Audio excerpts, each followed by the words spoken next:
But then you have to take them through the 7 buyer belief framework. Okay. And it's pain. So the first one is pain. And this is like, it may sound like some people, if you, this is your first time hearing this sort of thing, may sound a little cringy or like salesy, but no, what it is you want to help them identify their pain. What is causing them pain? Why are they, there's a, like for your, it's like, okay, let's say they have a tree laying across their backyard that smashed their fence. It's like they're in pain. They don't know how to fix this problem. So, you don't need to be as blatant with this, but it's like, you can just basically just be like, so what, tell me about your pain. Tell me about why does this hurt? Why is it so bad? What happens if you don't, what happens 3 months from now if you don't fix this? Like what, those are the types of questions. And then it's doubt.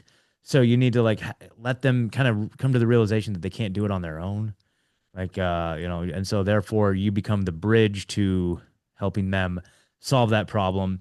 And then the cost of inaction, which is like, well, what do you do if you don't do anything about this? What if you don't like take action?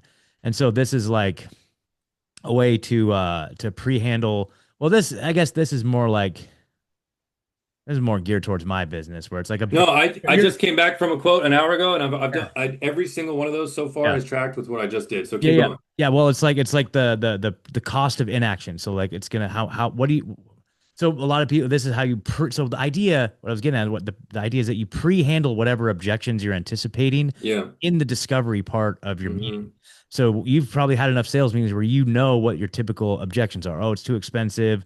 I can do it on my Hmm. own, or I could, whatever. Somebody could do it cheaper, blah, blah, blah. So you can pre-handle the objections in the discovery part of your Hmm. conversation. And Yep. so, and then the other one, like for me, a big one is like, oh, I got to talk to my wife about it or something like that. But in your discovery, you can ask them and be like, so is there anybody else that's like the financial decision maker here? And they're like, no, it's me.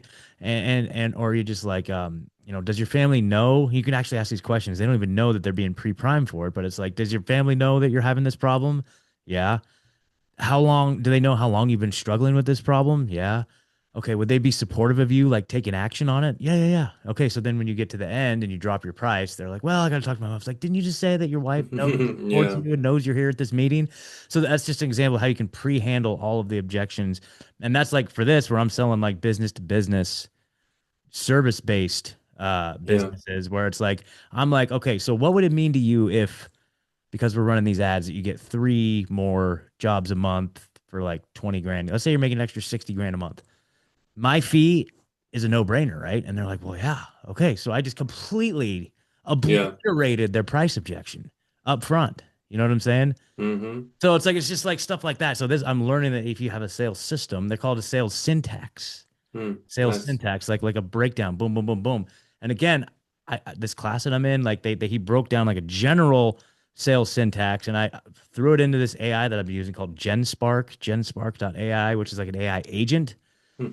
That's what I used to really help craft and put together the ebook I wrote, which you guys can check out in the episode description underneath Paul's book. So I want you guys to check out and support Paul's book Yeah. as well. But there'll be a link to the book I put together using this tool also. But I ran it through that AI and said, okay, now I took all the notes from this like sales course, this one-on-one sales course that he put together, threw it in there and said, now take this information and custom curate it to, and it knows my business inside now because I run everything, I run so much through it for like advice or strategy. Yeah.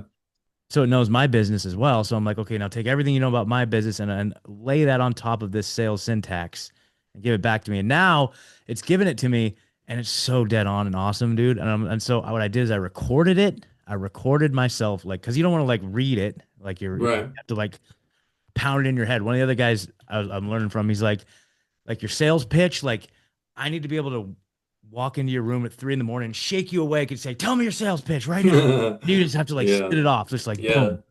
So I've got this whole thing. I recorded It's a it. good idea. I recorded it, and now I've been listening. I just been listening to it like a podcast over and over and over and over and over and over and over. I'm got to just commit it to memory, so I can just boom, boom, boom, boom, boom, boom, boom. That's And because brilliant. I'm learning that was the weakness in my system. It's like a month and a half ago, I had no idea how to get leads. I didn't know where to get Hmm. leads. I was like cold calling. Like I was like, Hmm. love of God, please help me get a lead. And then I figured out paid ads. And now I get two or three, like 1 or 2 leads a day. Wow. Nice work. And now it's like a matter of like, now I'm at the point where I need Yeah. to like figure out how to get higher quality leads, which I know how to do. Hmm. But it's like, I've been having these sales meetings and now I had a couple sales meetings before I had a sales system and I saw how they went. They didn't go the way I wanted to go. I didn't close the sale, right? Yeah. So now I figured out the lead generation part. So now I'm at the part where it's like, okay, now I need to fail. My sales system is where it's leaky, as they say it. I'm leaking. I'm Yeah. spraying water all over the place outside of my sales system. So that's where I'm working on addressing it. So